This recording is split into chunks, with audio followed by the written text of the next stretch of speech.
Hey guys, tonight we're stepping into the vibrant world of medieval Egypt, where festivals weren't just parties, they were the heartbeat of the culture, the rhythm of the seasons, and the glue that held society together.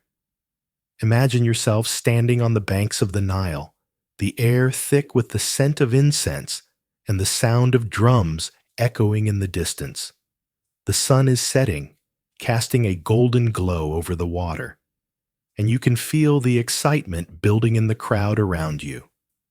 This is the Festival of the Nile, and it's about to begin.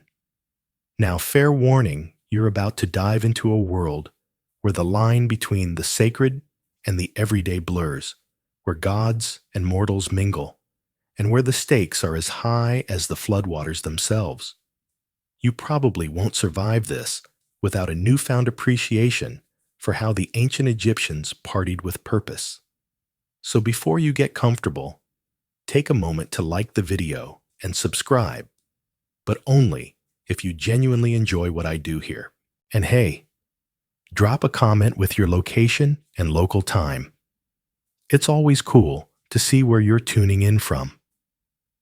Now dim the lights, maybe turn on a fan for that soft background hum, and let's ease into tonight's journey together. You're standing on the edge of the Nile, the lifeblood of Egypt, as the sun dips below the horizon, painting the sky in hues of orange and pink. The air is warm, but a gentle breeze carries the scent of myrrh and frankincense mingling with the earthy smell of the river. Around you, the crowd is buzzing with anticipation, their voices a low hum of excitement. This isn't just any day. It's the Festival of the Nile, and you're right in the heart of it. The Festival of the Nile, or Wafa el Nil, is one of the most significant celebrations in medieval Egypt, marking the annual flooding of the river. This flood isn't just a natural phenomenon. It's the difference between prosperity and famine, life and death. The Nile's waters bring fertile silt to the fields, ensuring a bountiful harvest. Without it, the land would be a barren desert. So as you stand here, you can feel the weight of this moment, the hopes and prayers of an entire civilization resting on the river's rise.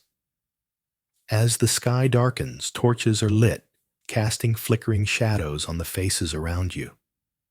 The crowd parts, and you catch your first glimpse of the pharaoh adorned in gold and linen, his presence commanding reverence. He's not just a ruler. He's the intermediary between the gods and the people. And tonight, he has a crucial role to play. The pharaoh approaches the riverbank, holding a golden chalice filled with sacred oils. With a solemn expression, he pours the oil into the water, a symbolic offering to Hapi, the god of the Nile, to ensure a favorable flood. This act is steeped in tradition, a ritual that has been performed for centuries. Historians note that the pharaoh's participation in the Festival of the Nile was not just ceremonial. It was a demonstration of his divine right to rule. By appeasing the gods, he secured his legitimacy and the prosperity of his kingdom. But there's a quirky side to this too. Ever heard of a nilometer? It's a structure used to measure the height of the Nile's flood. And in medieval Egypt, it was more than just a tool. It was a tax calculator. The higher the flood, the better the harvest, and thus the higher the taxes. So while the people prayed for a generous flood, the tax collectors were probably praying even harder. As the pharaoh steps back, the crowd erupts in cheers, and the real celebration begins. Musicians strike up a lively tune, their drums and sistrums setting a rhythm that makes your feet itch to dance. Dancers in colorful costumes twirl and leap their movements, a tribute to the river's life-giving power. You can't help but be swept up in the energy, the joy palpable in the air. But amidst the revelry, there's a moment of reflection. You notice a group of priests chanting prayers, their voices rising and falling in a hypnotic cadence. They're invoking the blessings of the gods, not just for the flood, but for the entire year ahead. This blend of joy and solemnity is what makes the Festival of the Nile so unique. It's a celebration of life, but also a reminder of the delicate balance between nature and human existence. As you wander through the crowd, you come across stalls selling amulets and charms, each promising protection and prosperity. One vendor catches your eye holding up a small clay figure of a hippopotamus. For good luck, he says with a wink. You smile knowing that in Egyptian mythology, the hippopotamus goddess Taweret was a protector of women and children. It's these little details that make the festival feel so alive, so connected to the everyday lives of the people. But not everything is as straightforward as it seems. Historians still argue whether the Festival of the Nile was purely a religious event or if it had political undertones. Some suggest that it was a way for the pharaoh to reinforce his power, using the spectacle to distract from any unrest or dissatisfaction among the populace. Others believe it was a genuine expression of faith and communal hope. As you watch the pharaoh mingle with his subjects, his smile warm and his gestures gracious, you can't help but wonder where the truth lies. The night wears on, and the festivities show no sign of slowing down. You find yourself drawn to a group gathered around a storyteller, his voice rich and animated, as he recounts the tale of Osiris, the god of the afterlife, whose death and resurrection mirrored the annual cycle of the Nile. The story is familiar, yet hearing it here, under the starlit sky, with the river flowing beside you, it takes on a new depth. It's a reminder that in medieval Egypt, every aspect of life was intertwined with the divine, and festivals like this were a way to honor that connection. As the first light of dawn begins to creep over the horizon, the crowd starts to thin, people drifting back to their homes, their hearts full and their spirits lifted. You linger a moment longer, watching the Nile's waters glisten in the early morning sun. The flood is coming, and with it, the promise of another year of abundance. But for now, the festival is over, and it's time to move on. But wait, before you do, let's take a moment to appreciate the sheer scale of what you've just experienced. The Festival of the Nile wasn't just a local affair. It was a national event, drawing people from all corners of Egypt. It was a time when social hierarchies blurred, when peasants and nobles alike could revel in the shared joy of the moment. And in a way, it's a testament to the enduring power of community, of coming together to celebrate something greater than oneself. As you turn to leave, you can't help but feel a pang of envy for the people of medieval Egypt. Sure, they didn't have smartphones or Netflix, but they had something we've perhaps lost in our modern world, a deep abiding connection to the land, to the seasons, and to each other. And maybe that's something worth bringing back. But enough philosophizing. You've got more festivals to explore. And trust me, they're only going to get wilder from here. So, take a deep breath, maybe grab a snack, and get ready to dive into the next chapter of our journey through the famous festivals of medieval Egypt. Hey guys, we're not done yet. There's more to explore. In the wild and wondrous world of medieval Egypt's festivals, you've just experienced the Festival of the Nile, but now the journey continues. And trust me, it's about to get even more colorful. So keep those lights dim, that fan humming, and let's dive right back in. You're now walking through the bustling streets of Cairo, the heart of medieval Egypt, as the air fills with the scent of roasted nuts and the sound of laughter. It's springtime and the city is alive with the Sham el Nassim Festival, a celebration that's been around since ancient times and still echoes through Egypt today. The name means sniffing the breeze, and that's exactly what you're doing, breathing in the fresh, warm air that signals the end of winter and the start of something new. Sham el Nessim is all about renewal tied to the spring equinox and the rebirth of the land.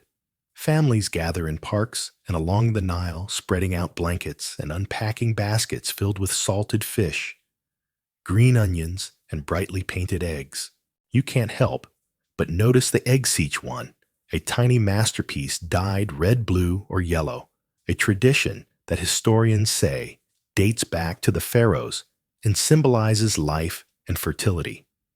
It's a mainstream fact that this festival transcends religion and class. Muslims, Christians, and everyone in between celebrate it, making it a rare moment of unity in a diverse medieval society. But here's a quirky twist: those salted fish you smell. They're called fasik, and they're not just a snack, they're an art form. Made from fermented mullet, they're left to ripen in jars for weeks, and the stench is so potent that some households ban them indoors. You're tempted to try a bite, but the whiff alone makes you reconsider medieval. Egyptians mustve had iron stomachs. Still, it's a beloved delicacy, and people swear it's worth the stink. As you weave through the crowd, you spot kids chasing each other, their hands stained with egg dye, while elders swap stories of past Sham el Nessims. The mood is light, almost carefree, but there's a question that lingers in the air, rather among the scholars back in our time. Did this festival evolve purely as a secular celebration of spring, or does it carry deeper religious undertones from its ancient roots? Some argue it's a survivor of pagan rituals adapted over centuries, while others see it as a purely cultural event stripped of its old spiritual weight. You watch a family crack eggs together, laughing as yolk spills everywhere, and wonder what it really means to them. The sun climbs higher, and the breeze carries the sound of flutes and tambourines. You join a group, dancing in a circle, the rhythm simple but infectious. It's not all fish and eggs, though vendors hawk lupine beans and fresh chickpeas, and you grab a handful, popping them into your mouth. They're salty, earthy, a perfect match for the day's laid-back vibe. Overhead, kites dot the sky, their bright tails fluttering like the banners of some long-forgotten army. This festival isn't just about food or funits, a chance to shake off the dust of winter, to step outside and feel alive again. You can imagine medieval Cairenes doing the same, their linen robes swaying as they strolled through markets or lounged by the river. And here's a modern aside: if Sham el Nessim happened today, social media would be flooded with egg selfies and fasik-induced rants. Lucky for them, they didn't have to deal with hashtags or the inevitable "is this fish supposed to smell like" death posts. As the day winds down, you find a shady spot under a palm tree, the Nile glinting in the distance. The crowd thins, but the energy lingers, a quiet satisfaction settling over everyone. Sham el Nessim isn't as grand as the Festival of the Nile, but it's personal intimate, a celebration of the small joys that stitch a community together. And maybe that's its secret. It's less about the gods and more about the people, a truth that feels timeless even now. So what's next? You've danced, you've eaten, you've sniffed the breeze. Medieval Egypt's got more in store, and I promise it's going to be a wild ride. Stick around and let's keep this journey rolling. As the gentle spring breezes of Sham el Nessim fade into memory, you feel the air grow heavier, thick with the heat of summer descending upon Thebes. The carefree picnics and egg painting of that earlier festival seem a world away now. The streets are alive with a new kind of energy workers hammer away at grandstands. Colorful banners flutter overhead, and priests in crisp white linen dart through the crowds, clutching sacred artifacts and muttering prayers. You catch whispers on the wind, a name repeated with reverence Opet. The great feast of Opet is coming, and soon you'll witness a spectacle unlike any other procession where the gods themselves, or at least their statues, will journey among the people. This isn't just a festival for fun and feasting, though there's plenty of that to come. The Feast of Opet is a grand celebration of divine power and royal might, tying the pharaoh, the gods, and the people together in a dazzling display. At its core is the sacred triad, Amun, the king of the gods, Mut, his consort, and Khonsu, their son. Their statues, usually hidden away in the sprawling Karnak temple, are about to set out on a 2-kilometer trek to the Luxor temple, carried along the Avenue of Sphinxes in a procession that's as much a political statement as it is a religious rite. You squeeze into the throng, lining the avenue, the stone sphinxes staring down impassively as the excitement builds. The air hums with anticipation, laced with the sharp scent of myrrh drifting from the censers swung by acolytes. Then a cheer erupts. The first bark is in sight. It's a jaw-dropping vision. The statue of Amun, decked out in gold and glittering gems, sits atop a ceremonial boat, its ram-headed prow cutting through the sunlight. A dozen priests hoisted on their shoulders, their faces glistening with sweat under the strain.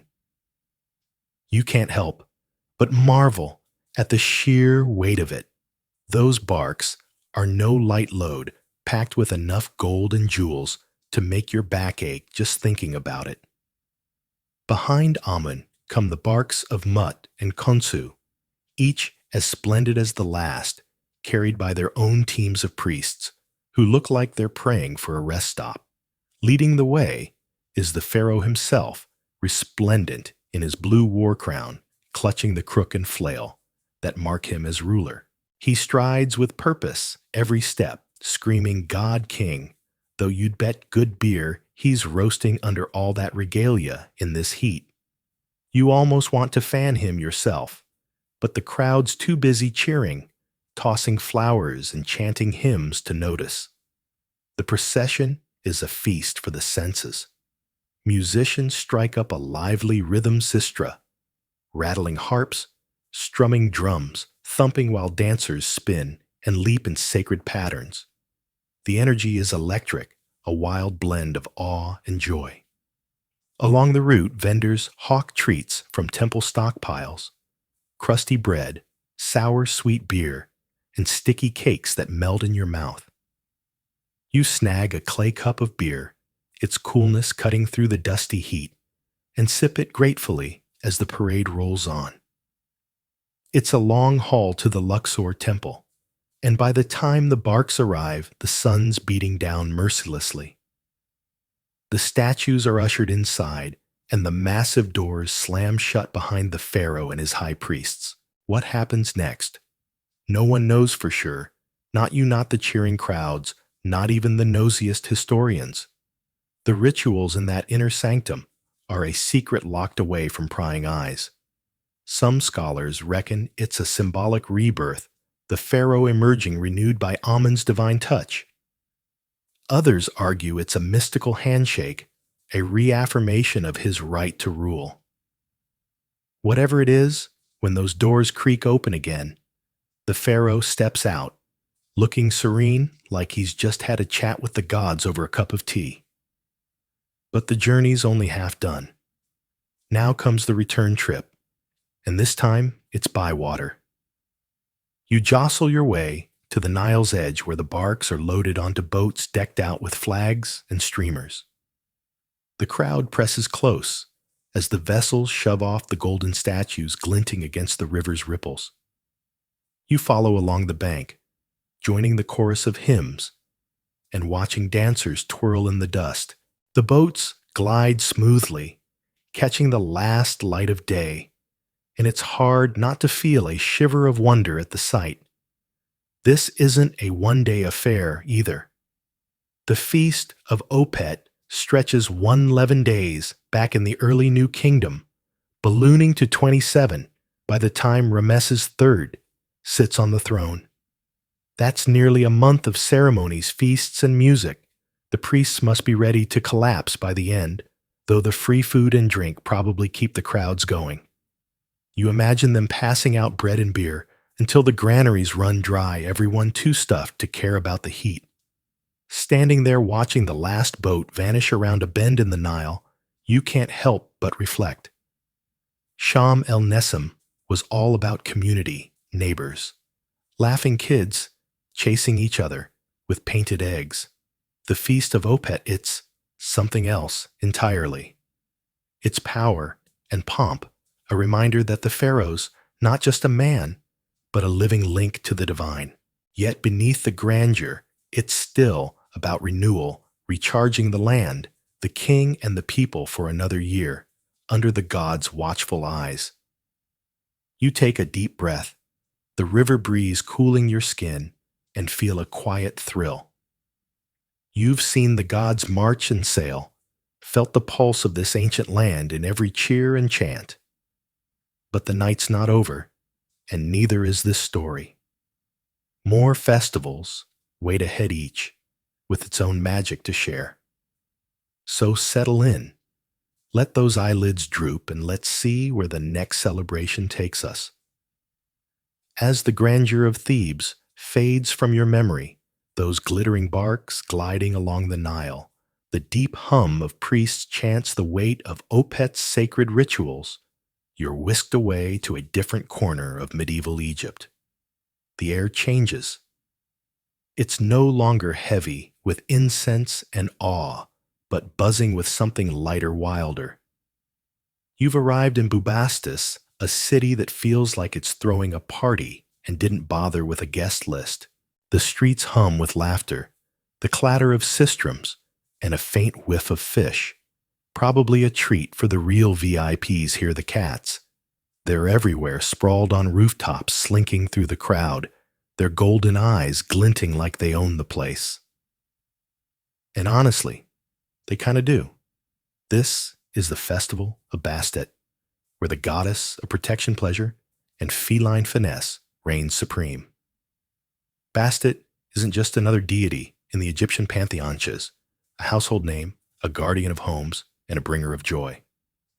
In Bubastis, though she's the heart of the city, and her festival is a full-on celebration of everything she stands for. Forget the orderly processions of Opet. This is chaos with a soundtrack. You step into the fray, and instantly the energy hits you. Women twirl with sistrums, their metallic rattles setting your pulse racing. Men juggle flaming torches, showing off with grins that say they've practiced this a few too many times. Kids dart around chasing each other, and the occasional cat while the air fills with the scent of roasted meat and spilled wine. It's loud, it's messy, and it's alive. The festival starts with a spectacle that's hard to miss, a procession unlike any other. You're swept toward the Nile, where a fleet of boats bobs on the water, each one decked out with garlands of lotus flowers and fluttering banners. You climb aboard, one squeezing between pilgrims already deep into their cups, their voices raised in songs that are equal parts praise and nonsense.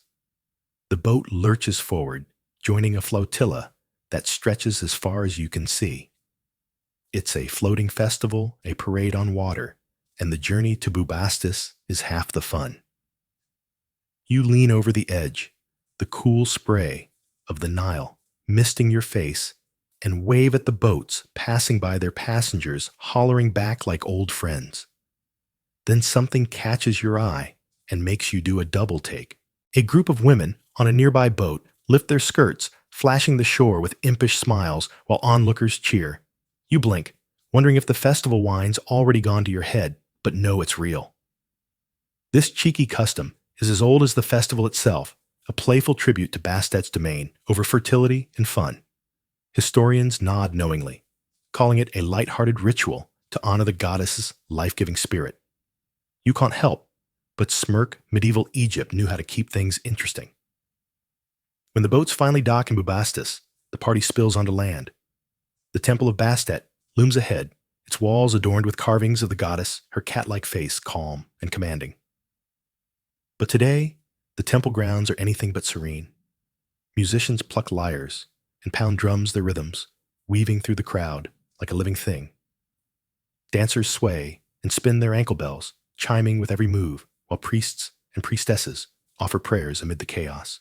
And then, there are the cats. Hundreds of them, strutting about like they're in charge. You spot one, a sleek gray tabby, with a jeweled collar, being petted by a priestess who murmurs blessings. It's a well-known fact that cats were Bastet's sacred companions, protectors against evil, and hurting one was a fast track to serious trouble. You decide to tread carefully. Here's where it gets delightfully weird. The festival doubled as a cat pageant. Picture it, families, parading their fluffiest, most fabulous felines, decked out in gold-trimmed collars and tiny anklets. Judges, stern-faced and official, inspect each contestant, debating which cat has the glossiest coat or the most regal stare. You can almost hear the owners cooing, "Sit up straight." Whiskers, this is your moment. It's a quirky little detail that makes you grin, imagining these medieval cat lovers fussing over their pets with all the pride of modern-day Instagram influencers. The day rolls on, and the revelry only grows. Wine flows like the Nile itself. Scholars reckon over 700,000 liters disappeared during the festival, which explains the wobbly steps and slurred hymns around you. You take a sip from a clay cup, the taste sharp and sweet, and watch as people dance with reckless abandon, their shadows leaping in the torchlight. It's a celebration of Bastet's gifts, protection, pleasure, and the simple joy of living. But there's a question simmering beneath the surface, one that keeps historians up at night. Did the festival always look like this? Some say it started as a quiet fertility rite, with the skirt flashing and wine-soaked nights as symbolic nods to abundance. Others argue it morphed over time, a pressure valve for a society steeped in rules. You glance at a trio of revelers stumbling by arm in arm and singing off-key, and figure both sides might have a point. As the sun dips low, painting the sky in shades of amber, the tempo shifts. The music softens, the dances wind down, and you find a perch near the temple steps. The cats, those ever-watchful cats, settle into the dusk, curling up in patches of fading light. The air carries a mix of incense sweat and the faint tang of the river, and for a moment the world feels still. It's a gentle pause, a breath between the festival's wild highs, and it reminds you that even here amid the noise and nonsense, Bastet's presence lingers quiet, protective, sacred. You lean back, the stone cool against your skin, and let the sounds of Bubastis wash over you. This festival couldn't be more different from Opet's majestic rites, but it's just as enchanting, a tribute to the small joys that stitch life together: a good tune, a full cup, a cat's soft purr. And as night creeps in, you know the story's not over. More celebrations wait, each with its own flavor and flair. So rest here a while, let the echoes of Bastet's party lull you, and get ready for whatever comes next. The echoes of Bastet's festival still linger in your mind, cats prowling the streets, wine-soaked laughter, the playful chaos of Bubastis. But now the scene shifts. The air grows heavier, charged with a different kind of energy. You're no longer in the bustling, carefree city by the Nile. Instead, you stand before the grand palace of Thebes its towering columns casting long shadows in the late afternoon sun. The streets are quieter here, but the tension is palpable. Workers scurry about, draping banners of gold and blue, while priests in crisp linen robes murmur prayers under their breath. This isn't a festival for the peoplets, a celebration of power, of divine right, of a king who's ruled for 3 decades. Welcome to the said festival, the Pharaoh's Jubilee, where the stakes are high and the spotlight is firmly on one man. The said festival, or Heb-Sed, marks the Pharaoh's 30th year on the throne, a milestone that few rulers reach. It's not just a pat on the back for longevity, though. This is a ritual of renewal, a chance for the king to prove he's still got the strength, the vitality, and the divine favor to lead. You can almost feel the weight of expectation in the air as preparations unfold. The palace courtyard buzzes with activity. Artisans polish ceremonial staffs, musicians tune their instruments, and cooks haul in baskets of bread and jars of beer. But beneath the bustle, there's a solemn edge. This isn't just a party, it's a test. You slip through the crowd, weaving past officials with furrowed brows and priests clutching scrolls of ancient rites. The pharaoh himself is somewhere inside preparing for the trials ahead. He's no spring chicken anymore. 30 years on the throne means he's likely in his 50s or 60s, an elder statesman in a land where life expectancy hovers around 40. But age doesn't matter here. The gods demand proof of his vigor, and he's got to deliver. You imagine him pacing his chambers, flexing his muscles, maybe doing a few practice laps around the throne room. It's a lot of pressure for a guy who's probably more used to signing decrees than sprinting. The main event kicks off at dawn. You join the throng gathered in the festival grounds, a vast open space flanked by towering obelisks and statues of the gods. The air is cool, but the sun's already climbing, promising a scorcher. Then a hush falls, the pharaoh emerges. He's dressed in a short kilt and a tight-fitting robe, the traditional Sed garb, which, let's be honest, looks a bit like a fancy bathrobe. But there's no mistaking the authority in his stride as he approaches the ritual course. This is the big moment, the ceremonial run. The course is marked by boundary stones, and the pharaoh must sprint around it 4 times, twice as the king of Upper Egypt, twice as the king of Lower Egypt. You watch half expecting a leisurely jog, but no, he takes off like a shot, his legs pumping his face, set in grim determination.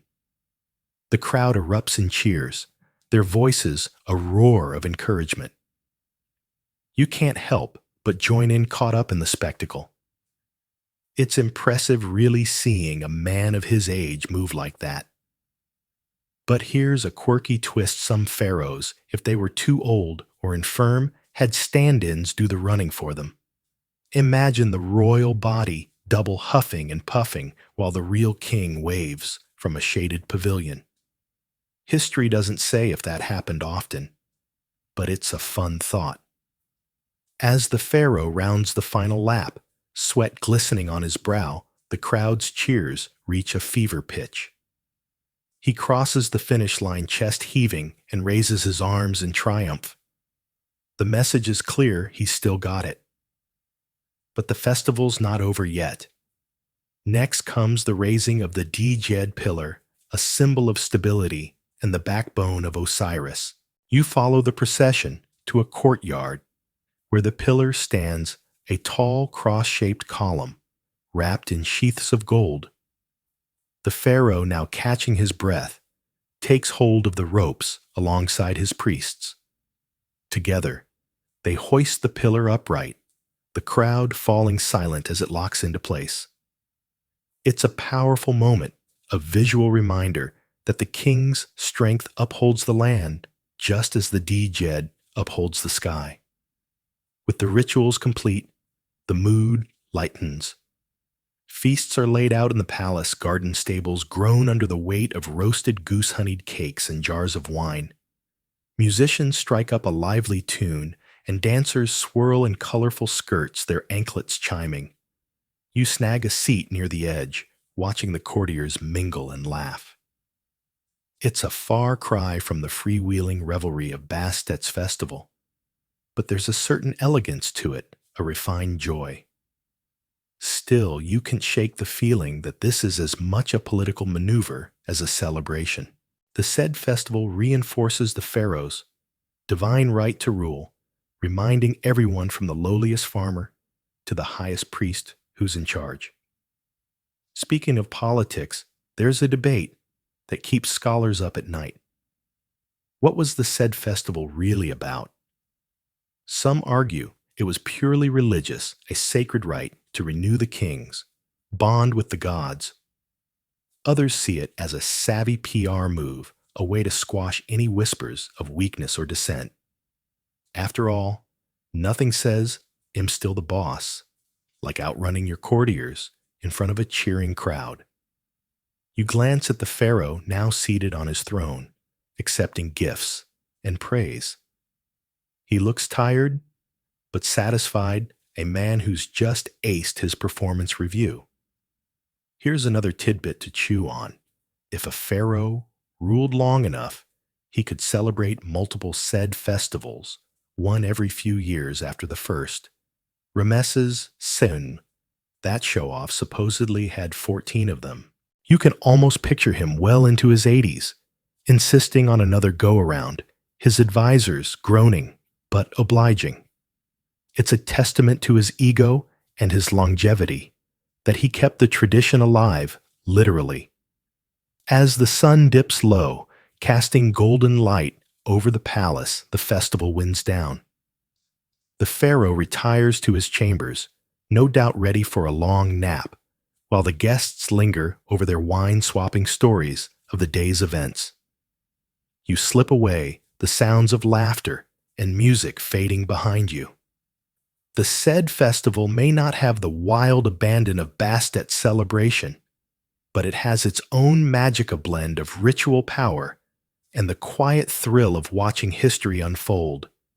But don't get too comfortable. Another festival waits in the wings, one that will take you from the grandeur of the palace to the fertile fields of Egypt. So take a breath, let the echoes of the said festival settle, and get ready for the next chapter in this journey. The echoes of the said festival still linger in your mind, the pharaoh's determined sprint, the cheers of the crowd, the weight of tradition heavy in the air. But now, as you step away from the grandeur of Thebes, the scene begins to shift. The towering columns and polished stone give way to something earthier, more primal. You're heading to the fields where the festival of men awaits a celebration, not of kings and their divine right, but of the land itself, its fertility, and the quiet power of growth. The air feels different here, lighter, tinged with the scent of fresh soil and ripening grain. It's a reminder that while pharaohs may rule the people, it's the gods of the harvest who keep them fed. You travel by boat, gliding along the Nile as it snakes through the countryside. The water is calm, the sun warm on your skin, and the rhythmic splash of oars lulls you into a peaceful daze. Along the banks, farmers pause in their work, wiping sweat from their brows and waving as you pass. They know what's coming, the festival of men, a time to honor the god of fertility and agriculture, to give thanks for the bounty of the land, and to pray for its continuation.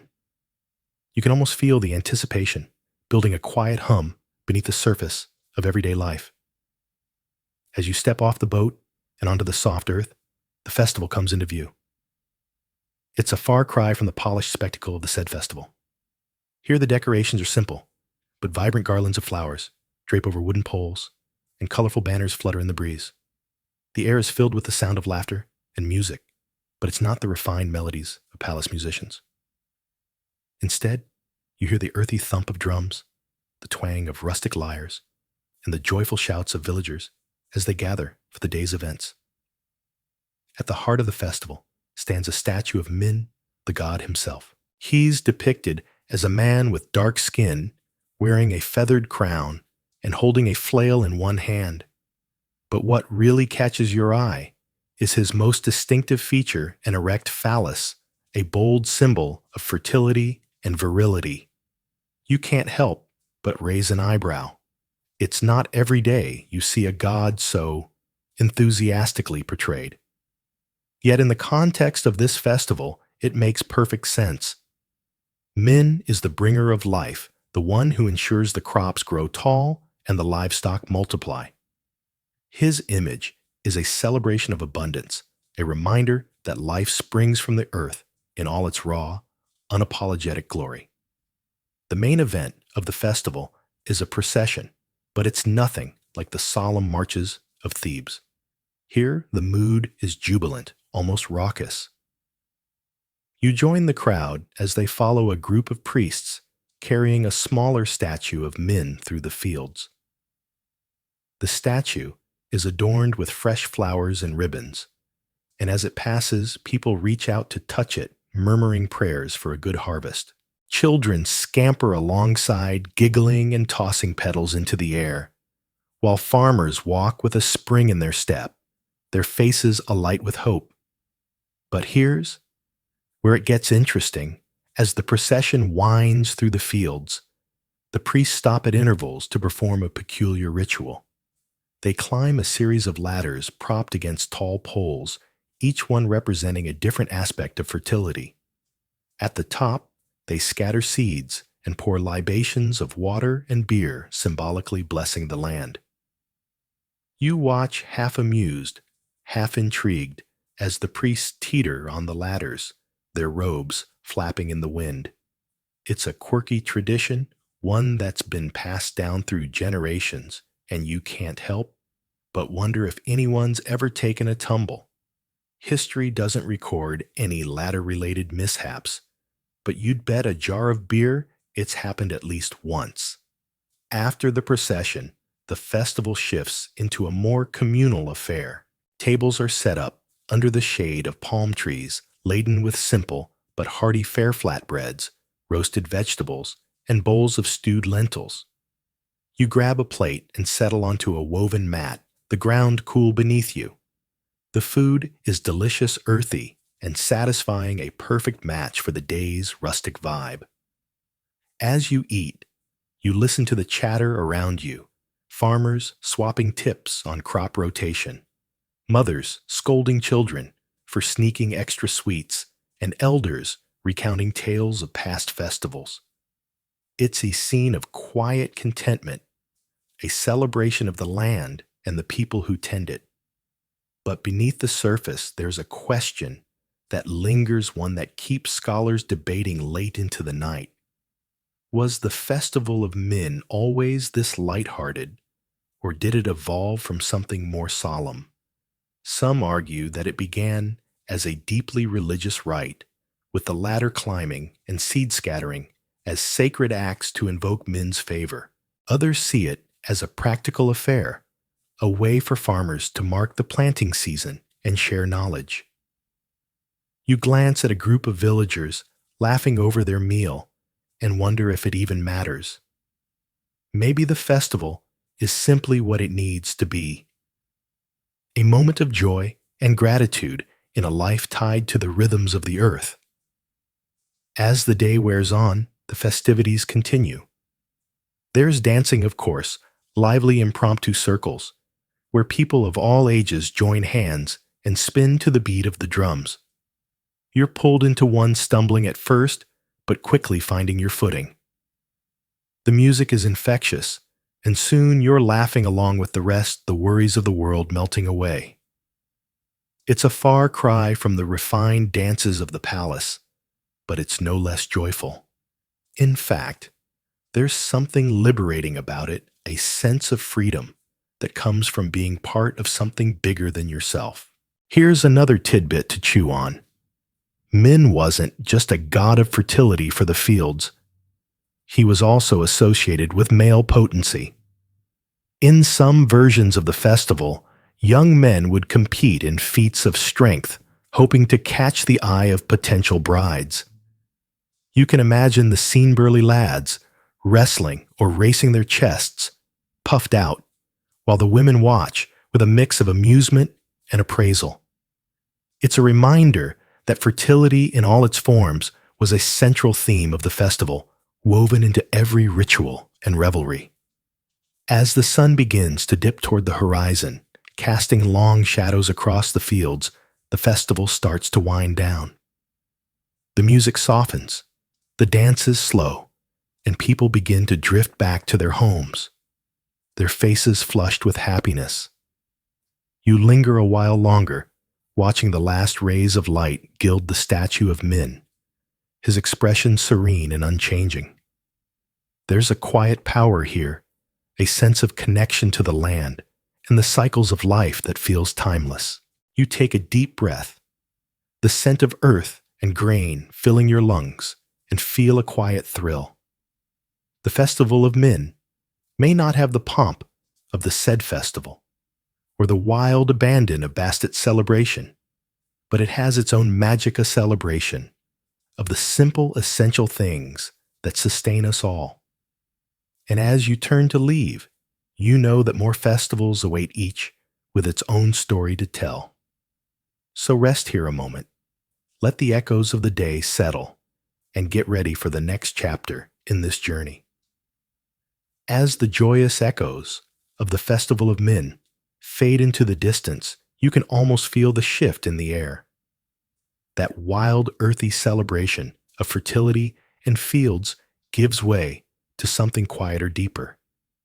You are no longer surrounded by the vibrant greens of the harvest or the boisterous chants for Min.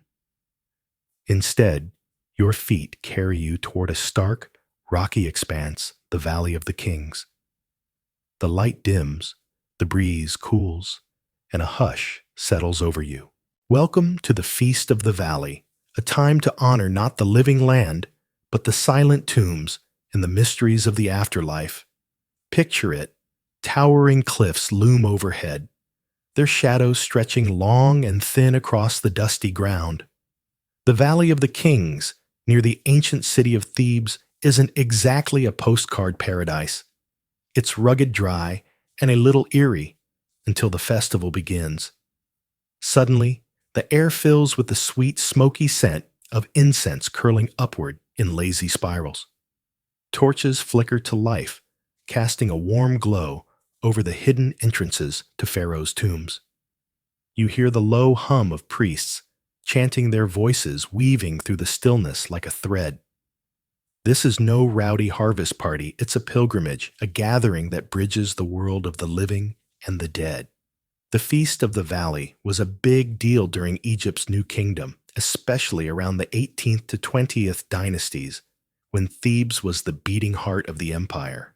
It was a festival dedicated to the dead pharaoh's ancestors, anyone who'd crossed over to the afterlife, and to the gods who watched over them, like Amun-Hathor, and the spirits of those long-gone rulers.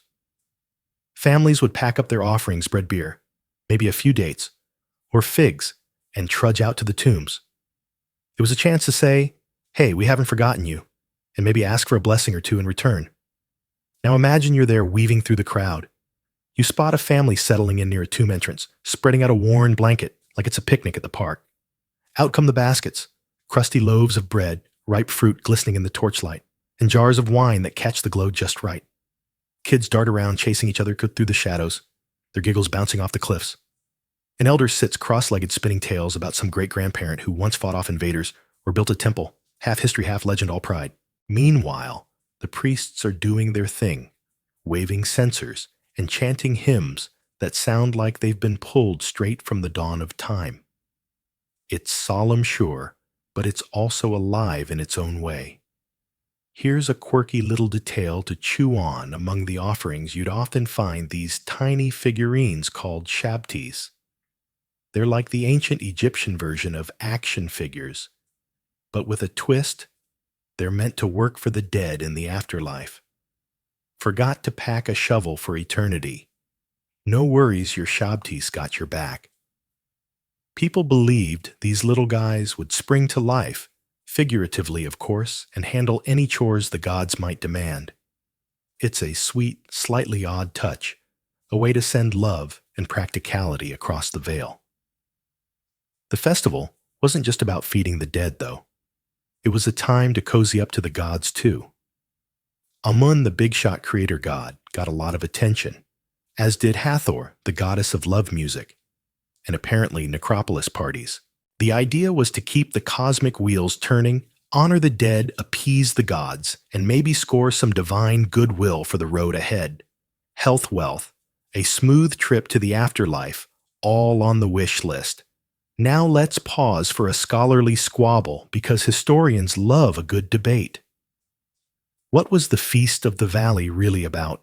Some say it was all serious business, a deeply religious moment to connect with the afterlife and pay respects.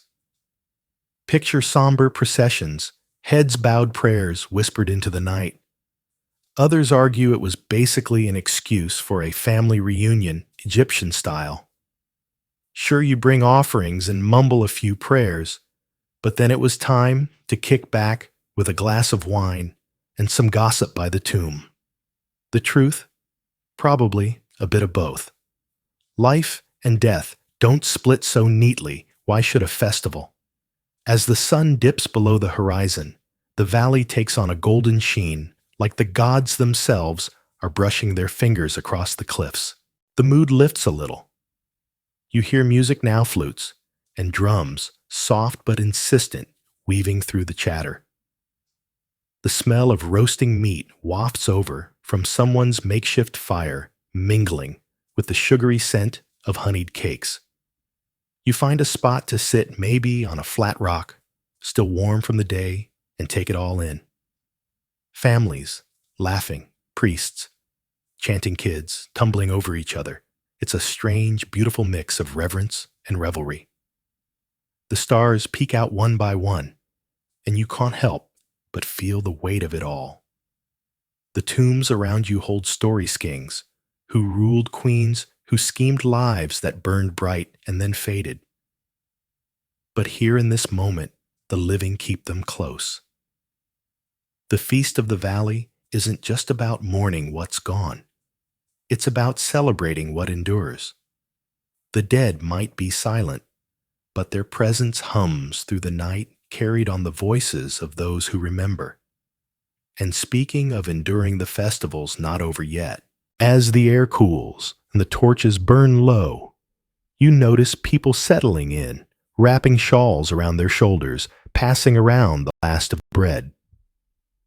There's a rhythm to it, a sleepy cadence that pulls you in. Maybe you lean back, let your eyes drift shut for a second, and listen. The priest chants, soften the laughter, quiets, and the valley seems to breathe with Uslo, steady, eternal.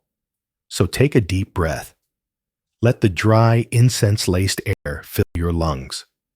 The Feast of the Valley has wrapped you in its spell, a gentle nudge toward dreams of ancient nights and timeless tales. There's more to come, more festivals to wander through, but for now, rest here. Let the echoes of the valley, its hymns, its stories, its quiet magic carry you off to sleep.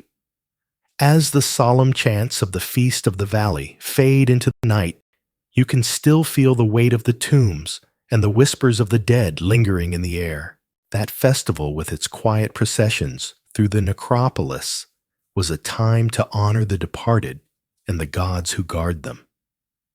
But even amid those shadows, there was a thread of something brighter, a promise that life doesn't just end in the dark.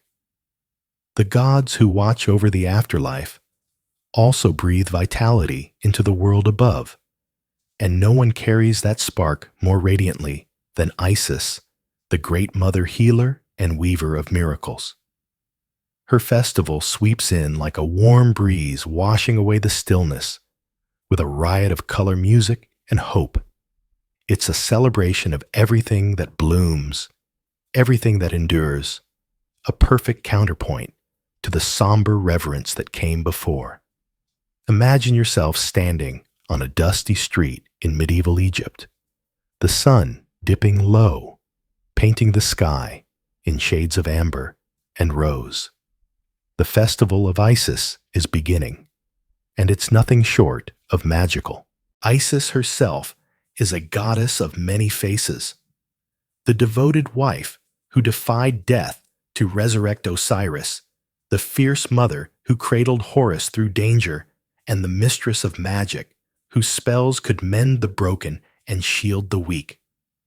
To the people of this time, she's a beacon of compassion and power, a deity who feels close, almost human, in her love and resilience. Her festival isn't some distant, lofty affair, it's a living, breathing event that pulls everyone in, from the farmers, coaxing life from the Nile's banks, to the priests chanting in her gilded temples. They come to thank her, to ask for her blessings of fertility, health, and protection, and to revel in the sheer joy of being alive. The streets buzz with energy as the procession starts.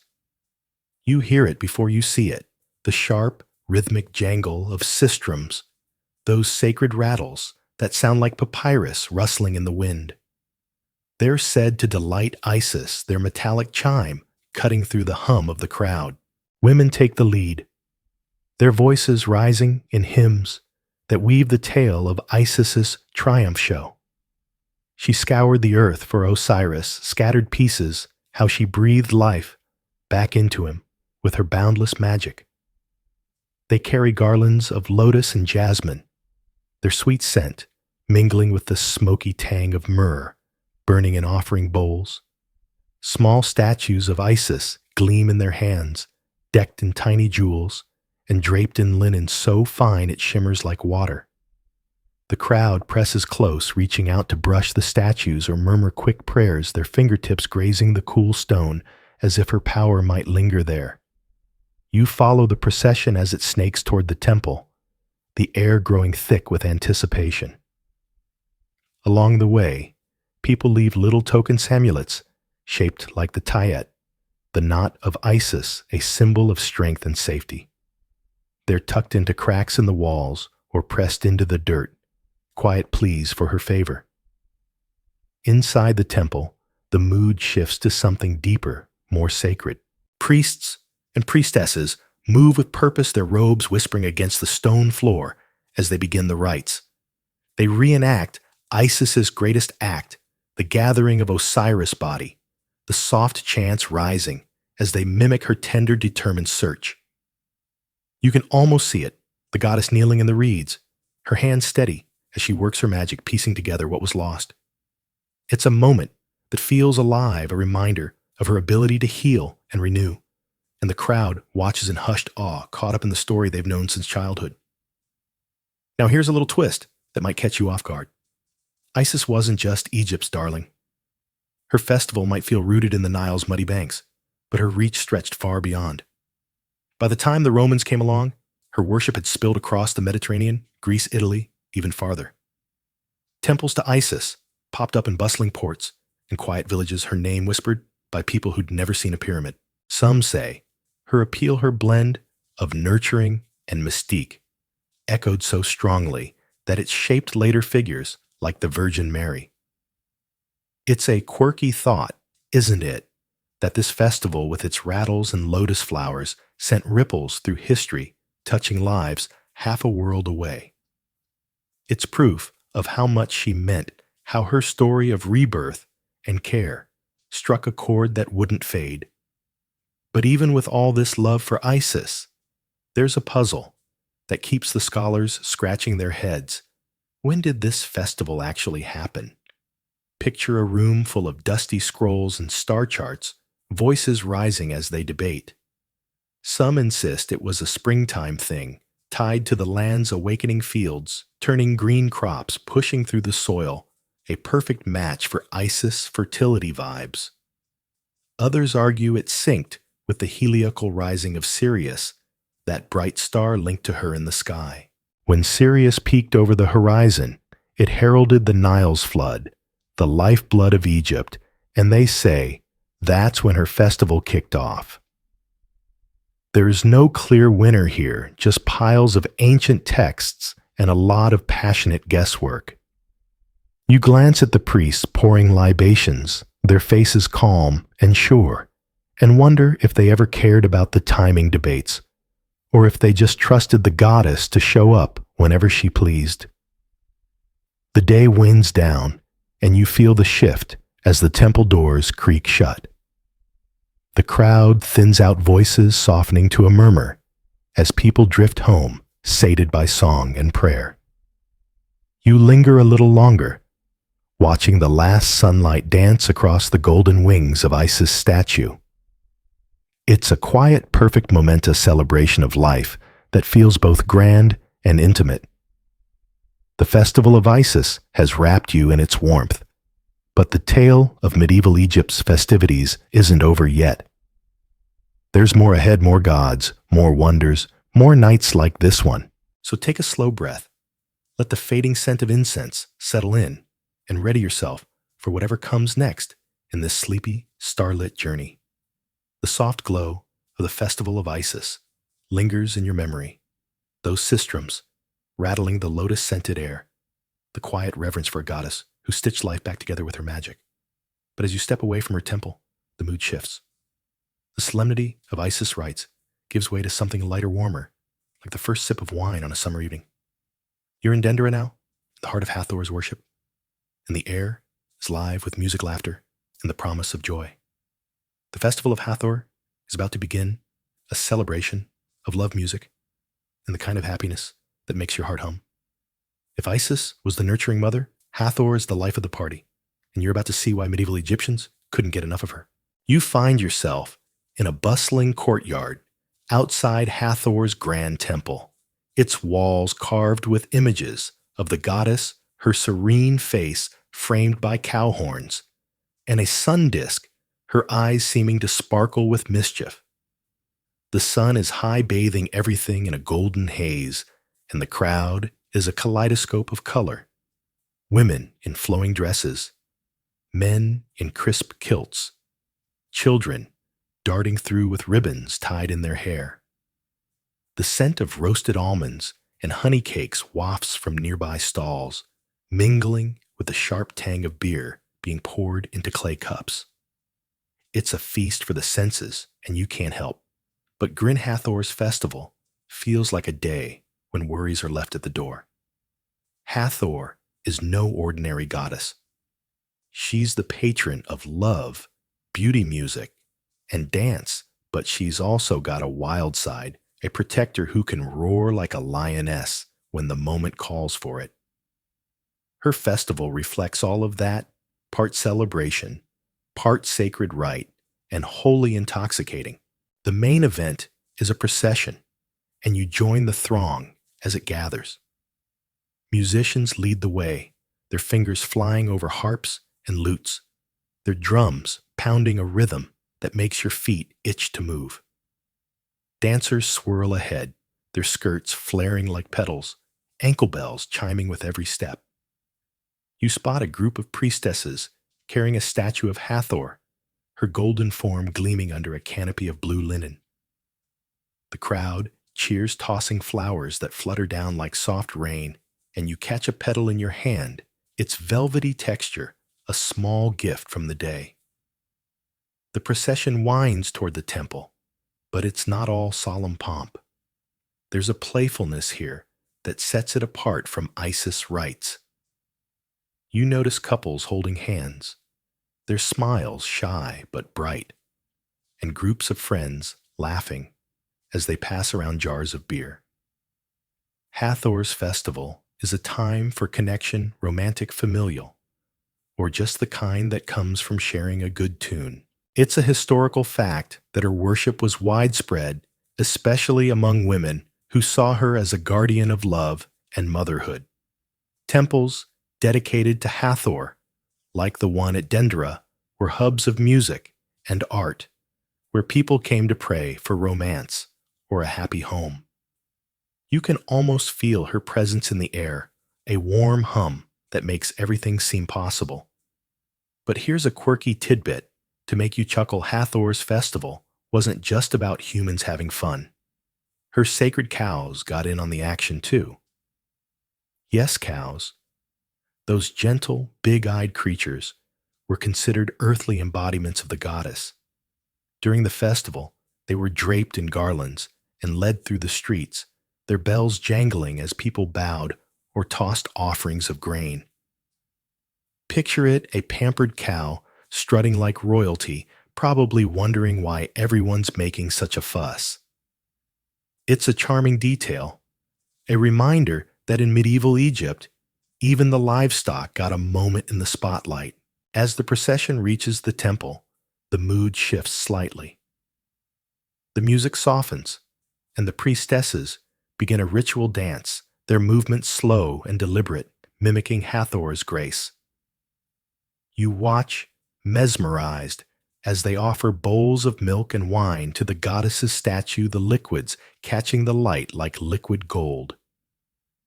The temple itself is a marvelous ceiling, painted with stars, its columns carved with scenes of Hathor playing the sistrum or cradling the sun. It's said that music played here was believed to reach the heavens, a gift to the gods that kept the world in balance.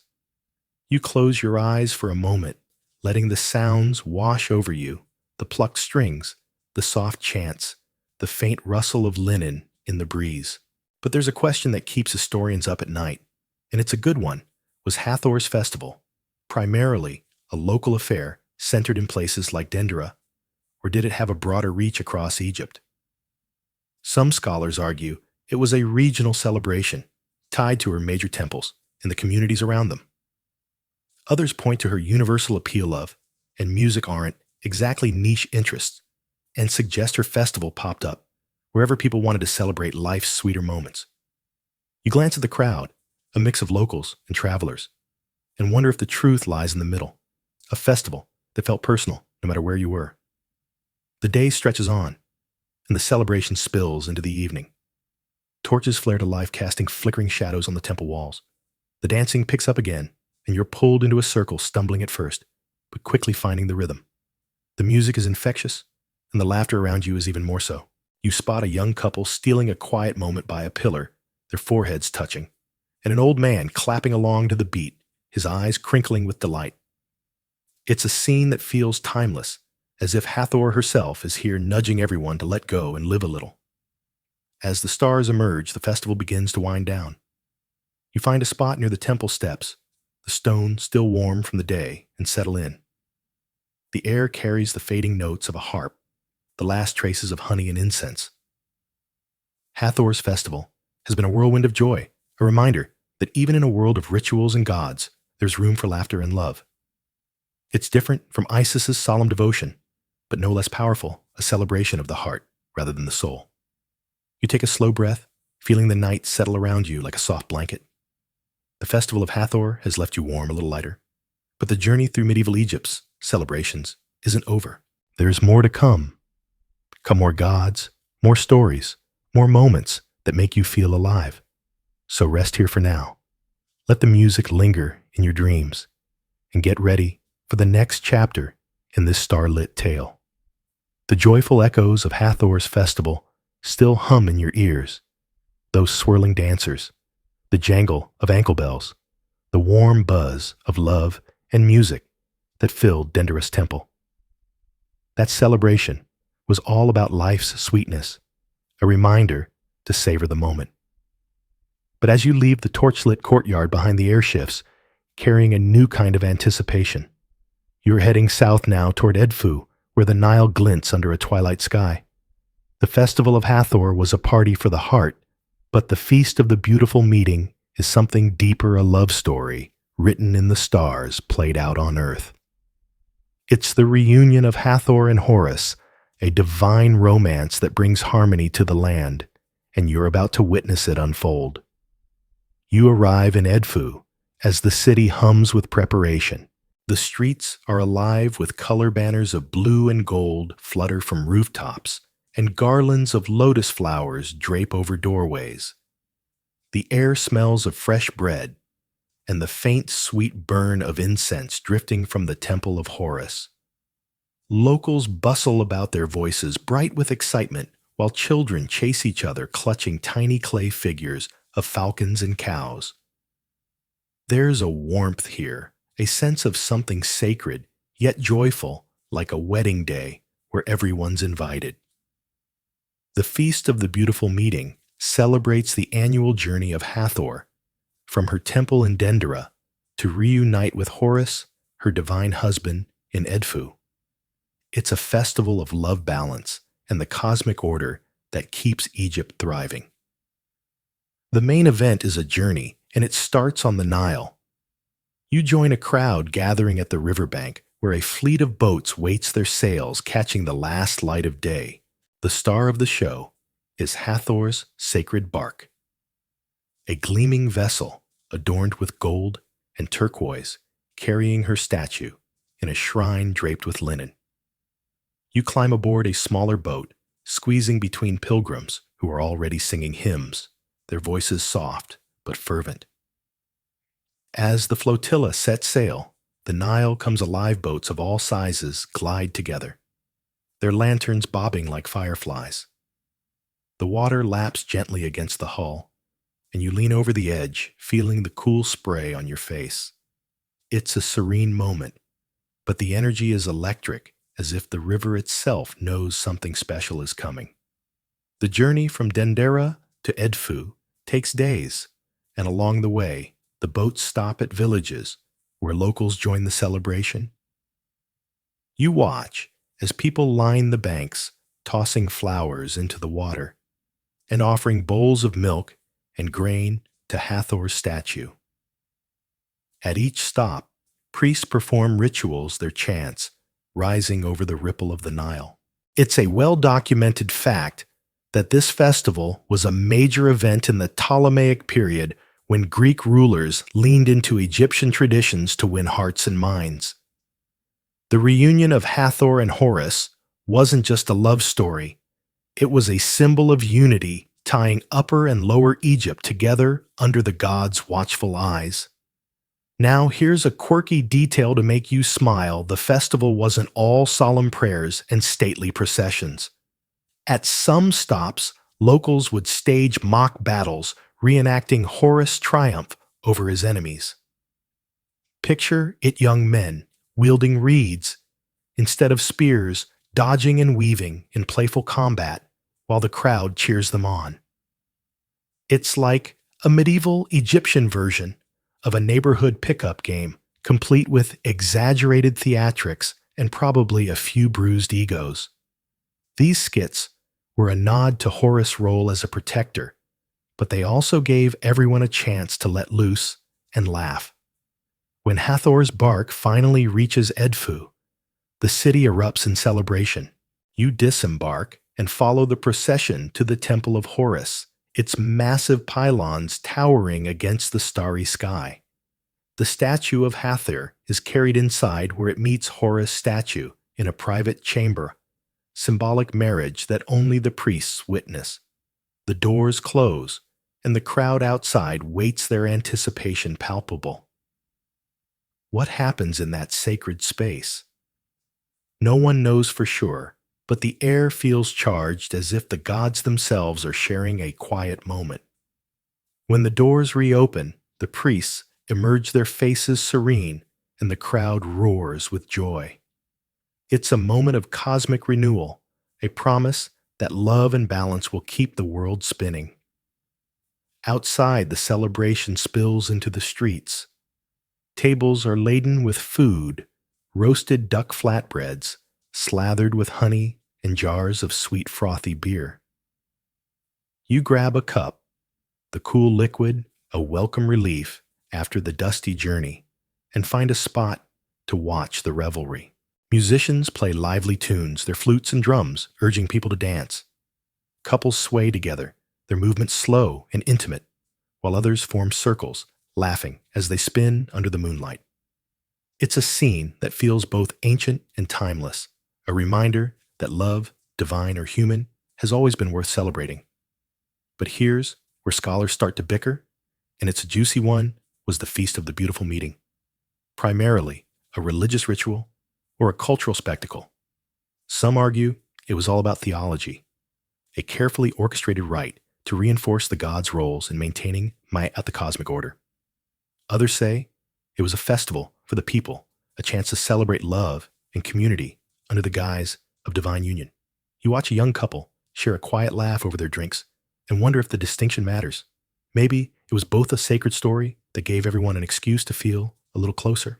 As the night deepens, the music softens, and the crowd begins to thin.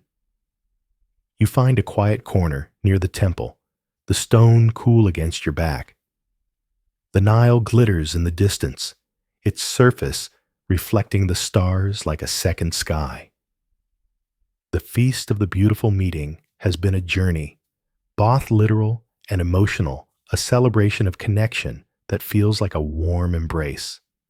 It's different from Hathor's solo spotlight in Dendera, but it carries the same spirit of joy, now woven with the strength of partnership. You let your eyes drift shut for a moment, the distant hum of voices, and the gentle lap of the river lulling you. The festival has left you with a glow, a sense of harmony that settles deep in your bones. But the story of medieval Egypt's celebrations isn't over. There are more gods to meet, more nights to wander through. So rest here. Let the starlight and the memory of Hathor and Horus reunion carry you toward dreams, and get ready for the next chapter in this sleepy, shimmering tale. The gentle lapping of the Nile and the starlit glow of the Feast of the Beautiful Meeting still linger in your mind. Hathor and Horus reunited their love, a spark that lit up Edfus night. That festival was all about harmony, a divine romance that stitched the world together. But as you drift away from the festive riverbanks, the air grows cooler, heavier with a sense of mystery.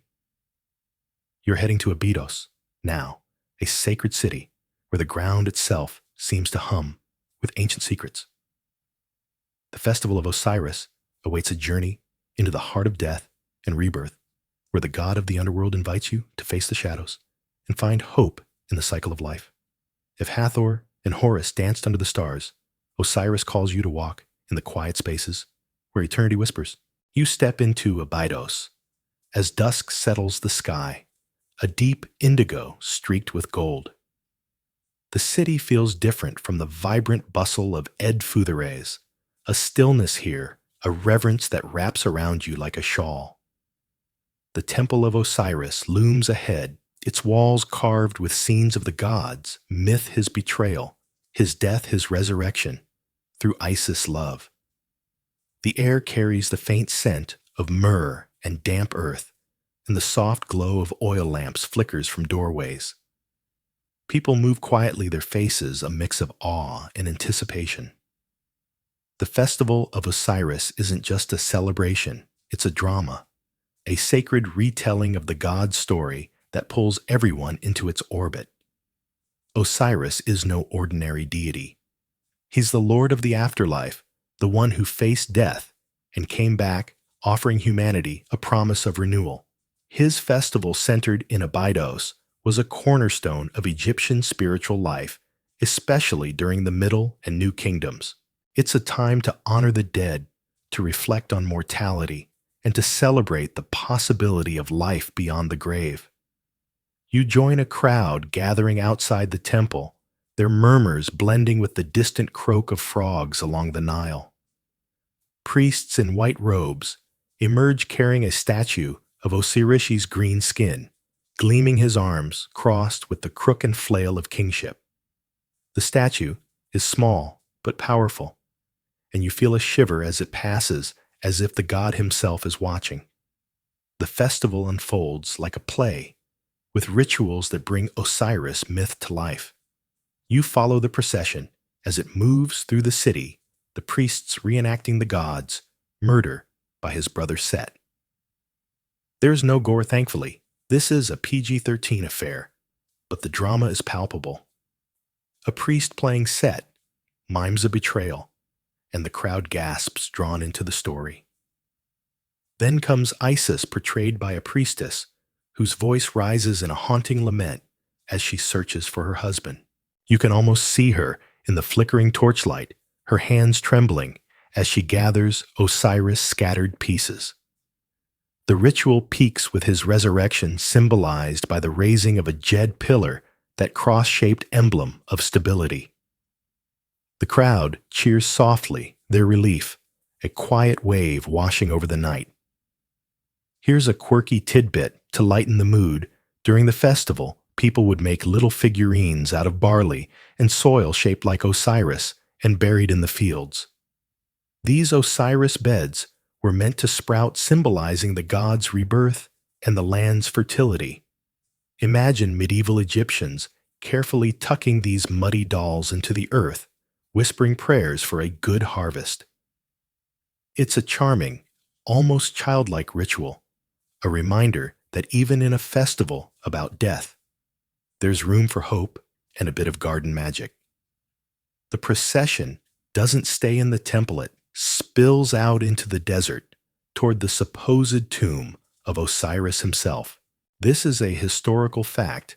Abydos was believed to house the gods, resting place a sacred site that drew pilgrims from across Egypt. You trudge along with the crowd, the sand cool under your feet, the stars blazing overhead. The priests lead the way, carrying the statue to a symbolic burial site where offerings of bread, wine, and flowers are laid out. It's a solemn moment, but not mournful. The act of burial is paired with prayers for rebirth, a reminder that Osiris' story doesn't end in the grave. You watch a family place a small loaf of bread at the site, their hands gentle, and feel the weight of their faith in something bigger. But here's where scholars start to squabble, and it's a good one. Was the festival of Osiris primarily a public spectacle or a deeply personal rite? Some argue it was a grand performance designed to unite communities through shared storytelling and ritual. The processions, the reenactments, it's theater as much as worship. Others say it was intimate, a chance for individuals to confront their own mortality and seek Osiris' blessing for the afterlife. You look around at the crowd, some faces lit with excitement, others quiet with reflection, and figure it's probably both. A festival this big could hold space for every kind of heart. As the night deepens, the rituals give way to a quieter celebration. People gather in small groups, sharing food under the stars, flatbreads, dried figs, and cups of tart wine. You find a spot near a low wall, the stone rough but warm, and take a sip from a clay cup. The wine is sharp, grounding you in the moment. Nearby, a musician plucks a lyre, the notes soft and wistful, while an elder tells a story about Osiris to a circle of wide-eyed children. It's a scene that feels both ancient and alive, a bridge between the living and the eternal. The festival is an all somber reflection. There's joy here too, in the shared act of remembering. You notice a group of young people laughing as they trade tales of their own ancestors, their voices bright against the desert's hush. It's a reminder that Osiris' story isn't just about death, it's about what comes after the promise of a new dawn. The festival stretches over days with more rituals and offerings, but tonight it's this quiet connection that stays with you. As the stars wheel overhead, you lean back, the sand cradling you like a soft bed. The festival of Osiris has been a journey through shadows and light, a tale of loss and hope that feels as real now as it did thousands of years ago. It's different from the romantic glow of Hathor and Horus's reunion, but it carries its own power, a whisper that life in all its cycles is worth celebrating. Take a slow breath. Let the cool desert air fill your lungs. The story of medieval Egypt's festivals isn't done yet. There are more gods, more mysteries, more nights to wander through. For now, rest here.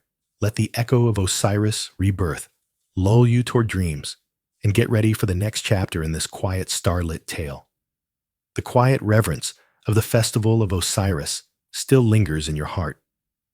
Those torchlit processions through Abydos, the weight of eternity in every chant, the promise of rebirth woven into the desert night. That festival was a dance with the shadows, a meditation on life beyond the grave. But as you leave the sacred sands behind, the world brightens, and the air fills with the sweet, earthy scent of ripened grain. You're back along the Nile now, in the heart of Egypt's fertile fields, where the festival of the harvest is about to unfold. If Osiris whispered of the afterlife, this celebration shouts the glory of the here and now, abundance, gratitude, and the simple joy of a full granary. Get ready to roll up your sleeves and join the party, because this one's all about the land and the hands that tend it. You're standing in a village not far from Memphis, the sun high and golden, casting a warm glow over fields that stretch like a patchwork quilt. The barley and emmer wheat sway gently, their stalks heavy with the season's bounty. The Nile's flood waters have receded, leaving behind a rich black silt that's turned the earth into a giver of life. Around you, the village is alive with energy farmers, with calloused hands and bright smiles. Children weaving through the crowd with baskets of figs, and elders leaning on staffs, their eyes crinkling with pride. The festival of the harvest, often tied to the month of Shemu, is a time to give thanks for the crops that will feed families through the year. It's less about temples and more about the soil, a celebration rooted in the rhythm of the seasons. The day begins with a procession, but it's not the solemn march of priests you've seen before.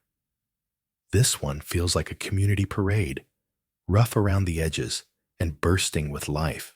You join the crowd as they move through the fields, led by farmers carrying sheaves of wheat and barley tied with bright red ribbons. A statue of Renenutet, the cobra-headed goddess of the harvest, is hoisted on a simple wooden platform, her carved eyes gleaming as if she's pleased with the yield. Women sing songs of thanks, their voices rising over the rustle of the crops, while men beat drums made from stretched hides, the sound deep and grounding. You catch a whiff of fresh-cut grain and roasted nuts, and your stomach rumbles. Luckily, there's plenty of food to come. The procession ends in a clearing where the real work and fun begins. The harvest itself is part of the festival, and you're swept into the action. You're handed a sickle, its wooden handle smooth from years of use, and shown how to cut the stalks with a quick, clean stroke. The farmers around you move with practiced ease, their laughter mixing with the swish of blades. It's hard work, but there's a joy in it, a shared purpose that makes the sweat worth it. Piles of golden grain grow higher, and children scamper about gathering stray stalks or sneaking handfuls of dried dates from nearby baskets. It's a scene that's been true for centuries. The Festival of the Harvest was a communal effort, a time when entire villages came together to reap what the Nile had given. Now here's a quirky little detail to make you grin amidst all this hard work. There was a tradition of harvest riddles. As people worked the fields, they'd challenge each other with playful puzzles about crops, seasons, or the gods. Picture a grizzled farmer pausing mid-swing to ask, "What's gold in the field, but dust in the wind?" The answer chaff, of course, would spark laughter and maybe a friendly wager of a beer or two. It's a charming glimpse into the lighter side of the festival, a way to keep spirits high during long days under the sun. You try to think up a riddle of your own, but the rhythm of the sickle keeps you focused. Maybe you'll try it over dinner. When the sun starts to dip, the work pauses and the feasting begins. Long tables are set up under the shade of sycamore trees, groaning, with the fruits of the season loaves of emmer bread, bowls of lentils stewed with garlic, and platters of roasted fish from the Nile. You grab a seat on a woven mat, the ground cool beneath you, and tear into a piece of bread, its crusty warmth pairing perfectly with a dollop of honey. Jars of beer are passed around the brew light and slightly sour, cutting through the heat. The mood is relaxed, almost giddy, as people swap stories of the harvest tales of stubborn stalks, sneaky birds, or that one uncle who always cuts his rows crooked. But here's where scholars start to bicker, and it's a question worth pondering. Was the festival of the harvest purely a practical celebration, or did it carry deeper spiritual weight? Some argue it was all about survival, a way to mark the end of the reaping season and ensure the gods' favor for the next. Renenutet and Osiris, both tied to fertility, were often invoked to bless the granaries. Others say it was more social than sacred, a chance for communities to bond and blow off steam after months of labor. You watch a group of farmers, clinking cups, their faces lit with relief, and figure it's probably a mix of both. The gods get their due, but the real magic is in the shared laughter and full bellies. As twilight settles, the festival takes a softer turn. Musicians strike up a gentle tune, flutes and lyres, weaving a melody that feels like a sigh. Some folks start to dance, their movements slow and swaying, while others lean back, watching the first stars peek through the branches. You notice an elder teaching a child how to weave a tiny basket from leftover stalks, their hands moving in quiet sync. It's a moment that feels timeless, a celebration not just of the harvest, but of the people who make it possible. The festival of the harvest is different from Osiris. Solemn rite sits louder, earthier, grounded in the here and now, but it carries the same thread of gratitude, a nod to the cycles that sustain life. The air cools, and you find a spot near a flickering fire, its warmth chasing away the evening chill. The scent of grain and smoke lingers, mixing with the faint sweetness of spilled beer. You let your eyes drift shut for a moment. The sounds of the festival, soft music, distant laughter, the rustle of leaves wrapping around you like a blanket. The festival of the harvest has been a burst of life, a reminder that even in a land of gods and kings, it's the earth that keeps the heart beating. Take a slow breath. Let the warmth of the fire sink into your bones. The story of medieval Egypt's festivals isn't over. There are more celebrations, more stories, more nights to wander through. For now, rest here, let the echoes of the harvest lull you toward dreams, and get ready for the next chapter in this golden starlit tale. The warm glow of the festival of the harvest still lingers in your mind. Those golden fields swaying under the sun, the laughter of farmers sharing riddles, the earthy joy of bread and beer under sycamore trees. That celebration was a love letter to the land, a moment to thank the gods for full granaries and tight-knit communities. But as you leave, the rustic charm of the fields behind the air shifts, growing heavy with pomp and purpose. You're heading to Memphis now, the ancient capital where power pulses like a heartbeat. The festival of the coronation is about to unfold, a grand spectacle that crowns a new pharaoh and sets the stage for a reign blessed by the gods. If the harvest was for the people, this festival is for the king, and you're about to witness history in the making. You step into Memphis as dawn breaks, the city already buzzing with anticipation. The streets are swept clean, adorned with banners of crimson and gold that flutter like the wings of sacred falcons. The scent of myrrh and lotus flowers drifts from braziers, mingling with the sharp tang of polished metal from the guards' spears. Crowds line the main avenue, their murmurs rising like a tide, nobles and fine linen priests with shaved heads and commoners craning for a glimpse of the new ruler.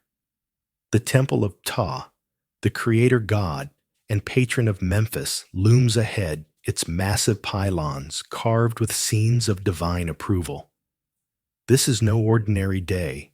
It's the moment a man becomes a god king, and the air crackles with the weight of it.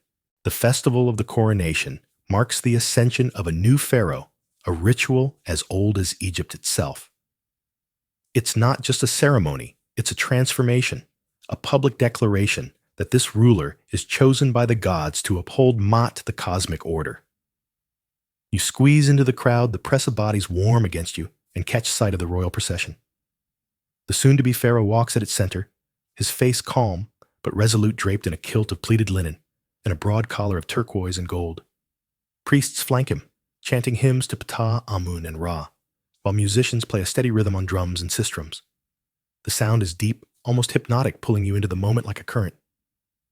The ceremony begins outside the temple, where the pharaoh-to-be offers gifts to the gods, baskets of bread, jars of wine, and gleaming ingots of gold. You watch as he kneels before a statue of Ptah, its dark stone face impassive, and pours a libation of water that catches the morning light. Then comes the crowning, the heart of the festival. A high priest steps forward, holding the double crown of Upper and Lower Egypt, the red deshret and white hedjet combined into the shent. The crowd falls silent as the crown is placed on the pharaoh's head, its weight settling like a promise. A cheer erupts loud enough to shake the earth, and you join in, caught up in the thrill of a new era dawning. Here's a quirky detail to make you smirk. The coronation wasn't all solemn vows and sacred crowns. To seal his bond with the land, the pharaoh would sometimes perform a ritual embrace with a statue of his predecessor, or a god, a symbolic hug that looked more awkward than affectionate. Imagine the new king, all decked out in his finery, trying to wrap his arms around a stone figure without knocking it over. It's a moment that probably sparked a few stifled giggles among the priests, though they'd never admit it. History doesn't say if anyone tripped, but you bet a jar of beer it happened at least once. Inside the temple, the rituals deepen. The pharaoh enters the sanctuary, a space so holy that only he and the high priest can pass its threshold. The doors close, and the crowd waits their whispers, soft as the rustle of palm fronds. What happens in there, it's a mystery, but scholars say it's a moment of divine communion, where the pharaoh is reborn as a god-king anointed with oils and blessed with sacred words. When he emerges, his face glows with a quiet confidence, and the crowd roars again, their voices a wave of loyalty. You can't help but feel the power of E.T., single man, now carries the weight of a nation, his every step guided by the gods. The festival isn't all serious business. Once the formalities are done, the celebration spills into the streets. Tables line the avenues, piled high with roasted goose-honeyed cakes and bowls of stewed beans. You grab a clay cup of beer, its cool fizz, a welcome relief in the midday heat, and find a spot to watch the festivities. Musicians strike up a lively tune, their flutes and harps weaving through the chatter. Dancers spin in colorful skirts, their movements a joyful echo of the harvest festival's dances, though, with a touch more polish here in the capital. It's a historical fact that coronations were lavish affairs, often bankrolled by the state to show off the new pharaoh's wealth and generosity, the free food and drink. A smart way to win the crowd's love from day one. But here's where scholars start to argue, and it's a juicy debate. Was the festival of the coronation more about divine legitimacy or political propaganda? Some say it was a sacred rite, a genuine moment of transformation that linked the pharaoh to the gods and ensured Ma'at.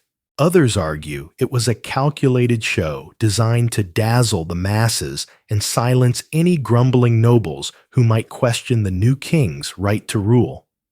You watch a group of courtiers toasting the pharaoh, their smiles a little too perfect, and wonder if both sides are right. A good spectacle can be holy and strategic after all. As the sun dips low, painting the Nile in shades of amber, the festival begins to wind down. The new pharaoh makes a final appearance riding in a golden chariot that gleams like the sun itself. The crowd cheers one last time, their voices hoarse but fervent as he raises a hand in blessing. You feel a quiet thrill knowing you've witnessed the birth of a reign that might shape Egypt for decades. The festival of the coronation is different from the harvest's earthy joy. It's grander, more polished, a celebration of power rather than plenty. But it carries the same thread of hope, a belief that the future is in good hands. You find a spot by the riverbank. The water's gentle ripple, a soothing counterpoint to the day's excitement. The air is warm, laced with the fading scent of incense and roasted meat. You let your shoulders relax, the weight of the festival settling into a comfortable glow. The story of medieval Egypt's celebrations isn't over there. Are more gods, more moments, more nights to explore. For now, rest here. Let the memory of the pharaoh's crown and the crowd's cheers lull you toward dreams, and get ready for the next chapter in this golden starlit tale. The grandeur of the festival of the coronation still sparkles in your memory. Those golden banners in Memphis, the weight of the double crown on a new pharaoh's head, the electric cheer of a crowd witnessing history. That celebration was all about power, a dazzling moment where a man became a god king. But as you step away from the polished avenues of the capital, the air softens and the focus shifts from earthly rulers to the divine. You're in Thebes now, where the festival of the gods' birthdays is about to unfold, a series of sacred days honoring the births of 5 major deities: Osiris, Horus, Set Isis, and Nephthys. If the coronation crowned a king, this festival crowns the gods themselves, and you're invited to join the celestial party. You arrive in Thebes as the city hums with quiet reverence, a contrast to the pomp of Memphis. The sun is low, casting a rosy glow over the Nile, and the streets are adorned with simple but elegant decorations: papyrus streamers, dyed blue and green lotus flowers tucked into every corner, and small clay lamps flickering like stars. The air carries the sweet, smoky scent of incense and the faint tang of fresh bread baking nearby. People move with purpose, their voices hushed but warm, as they prepare to honor the gods born to Nut, the sky goddess, in a myth as old as the sands. This isn't one festival, but a sequence of 5 each day dedicated to a different deity, and the whole city feels wrapped in a gentle, sacred rhythm. The festival of the gods, birthdays rooted in ancient mythology, celebrates the 5 epagomenal days, those extra days tacked onto the Egyptian calendar to align it with the solar year. Legend says these days were won by Nut in a cosmic gamble, allowing her to give birth to her divine children despite a curse. You join a crowd gathering outside the temple of Amun at Karnak, where the festivities begin with Osiris' birthday. Priests in white linen emerge, carrying a statue of the god, his green skin shimmering in the lamplight. They chant hymns that tell of his birth under the starry vault of his mother's body, their voices low and melodic like a lullaby for the ages. The crowd sways, some clutching small offerings, bread figs, or tiny amulets shaped like the Jed pillar of stability. Each day brings a new celebration, and you follow the rhythm through the week. Horus Day is bright and bold, with falcon banners fluttering and priests reenacting his battles against Set. Set's Day feels edgier, his chaotic energy tempered by offerings to appease his stormy nature. Isis Day is tender-filled with sistrums and songs of her nurturing magic, while Nephthys Day is quieter, her role as a protector of the dead honored with soft prayers. It's a historical fact that these birthdays were major religious events, especially in the New Kingdom, when temples like Karnak and Luxor became stages for elaborate rituals. The gods weren't just myths, they were family, their births a reminder of the divine thread weaving through every Egyptian's life. Here's a quirky tidbit to make you chuckle on these birthday days. People didn't just honor the gods, they threw what you might call divine baby showers. Families would craft little cakes shaped like the gods' symbols, a falcon for Horus, a knot for Isis, and leave them at household altars or temple steps. Imagine a baker in Thebes, flour-dusted and proud, molding a tiny Osiris out of dough, maybe sneaking a bite to test the batch. It's a sweet, homey tradition, a way to bring the cosmic into the everyday, and you can't help but smile at the thought of medieval Egyptians fussing over godly pastries. The rituals aren't all quiet offerings, though. On Horus Day, you're swept into a livelier, momentous ceremonial flight, where priests carry his statue to the temple roof, symbolizing his rise as the sky god. You climb the narrow steps behind the crowd, the stone cool under your feet, and emerge to a breathtaking view of Thebes under a twilight sky. The priests raise the statue, and the crowd below cheers their voices a wave of devotion. It's a moment that feels both sacred and celebratory, like a spark connecting earth to the heavens. You lean against a column, catching your breath, and notice the city's glow lamps and torches dotting the streets like a mirror of the stars above. But here's where scholars start to bicker, and it's a question worth pondering. Were the gods' birthdays primarily a priestly affair, or did they resonate deeply with the common people? Some argue the festival was elite-driven, with temples orchestrating grand rituals to reinforce their own power and the gods' authority. Others insist it was a grassroots celebration, with families and villagers making their own offerings and cakes weaving the divine into their daily lives. You watch a woman place a small, lopsided Isis cake at the temple gate, her face soft with pride and figure both sides have a point. The gods belong to everyone from the high priest to the humblest baker. As the days progress, the festival spills into the streets. Tables are set up along the Nile, laden with simple but hearty fare roasted barley cakes, stewed lentils, and jars of sweet frothy beer. You grab a cup, the cool liquid, a welcome relief after the dusty climb, and settle onto a woven mat. The mood is relaxed, almost intimate, as people share stories of the god's tales of Osiris, wisdom, Isis cunning, or Set's wild storms. Musicians play soft tunes on lyres and flutes, their notes drifting over the water. It's a far cry from the coronation's grandeur, but there's a warmth here, a sense of connection that feels like family. On the final day, Nephthys' birthday, the festival takes a quieter turn. You join a small group at the river's edge, where priests pour libations into the Nile, their prayers soft as whispers. The crowd is smaller now, but no less devoted, their faces lit by the soft glow of lamps. It's a moment of closure, a gentle nod to the gods who shape the world. The festival of the gods.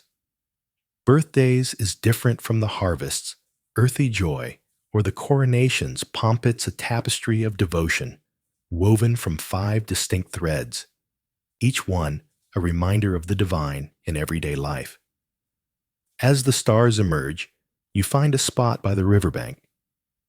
The water's gentle ripple, a soothing backdrop. The air is cool, laced with the fading scent of incense and baked bread. You let your shoulders relax, the festival's rhythm settling into a soft hum. The story of medieval Egypt's celebrations isn't over. There's one final festival to explore, one last night to wander through. For now, rest here, let the memory of the gods' birthdays, their cakes, their hymns, their starlit rites lull you toward dreams, and get ready for the closing chapter in this golden, sleepy tale. The gentle warmth of the festival of the gods' birthdays still glows in your memory, those starlit nights in Thebes, the soft clink of beer cups, the homemade cakes shaped like falcons, and knots left for Osiris, Isis, and their divine siblings. That celebration was a tender embrace of the gods' beginnings, a reminder that even the heavens have a family story. But as you linger by the Nile's edge, the air shifts, growing cooler and tinged with a bittersweet edge. The festive hum fades, replaced by a quiet reverence that settles over the city like dusk. You're still in Thebes, but now it's time for the festival of the gods' departure, a solemn yet beautiful farewell as the deities return to their celestial realms, closing the season of sacred celebrations.